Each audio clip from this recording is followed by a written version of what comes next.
En mathématiques, à l'école maternelle en particulier, la manipulation est quelque chose d'absolument indispensable. Les enfants ne peuvent pas passer à l'abstraction à partir de rien. Ça ne va pas être n'importe quelle manipulation. Parce que si on reste au niveau de la manipulation, en fait, les enfants vont manipuler des objets, mais ils ne vont jamais faire des mathématiques, puisque les mathématiques, par essence, sont abstraites. Et donc, pour y accéder, il va falloir poser des contraintes. Et quelque part, il va falloir empêcher la manipulation, ce qui peut paraître un peu paradoxal. La manipulation va servir aux enfants à se représenter les problèmes, à comprendre de quoi on leur parle, mais à un moment donné, il va falloir bloquer l'accès au matériel pour que les enfants puissent passer au niveau de la représentation.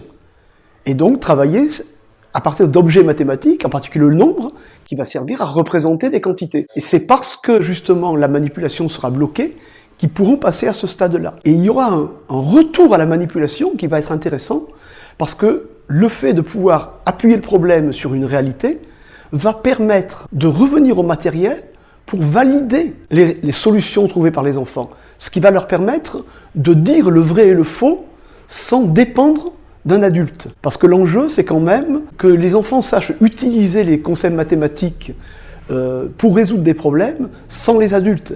Et pas de faire des mathématiques quand un adulte leur dit de faire ceci ou de faire cela. Il y a effectivement une question de mode. Souvent, il y a une vision très naïve de la manipulation derrière ces modes. On mettrait des objets entre les mains des enfants, on leur met des jeux et que ça serait magique, qu'ils apprendraient des mathématiques. Et ça, c'est un petit peu dangereux parce que ça peut déboucher sur l'empêchement des enfants d'accéder aux mathématiques. Parce que s'il n'y a pas des contraintes, en fait, à un moment donné, ben on va les enfermer dans le milieu matériel et du coup, ils ne pourront plus accéder aux mathématiques. C'est une nécessité pour tous les enfants, pour se représenter les situations. Et peut-être que les enfants en difficulté en auront besoin plus longtemps. Mais le danger, ça serait de croire que parce qu'ils sont en difficulté, il faut les laisser au stade de la manipulation. Il va être actif, mais actif sur quoi? Est-ce qu'on veut qu'il soit actif au niveau de la manipulation d'objets?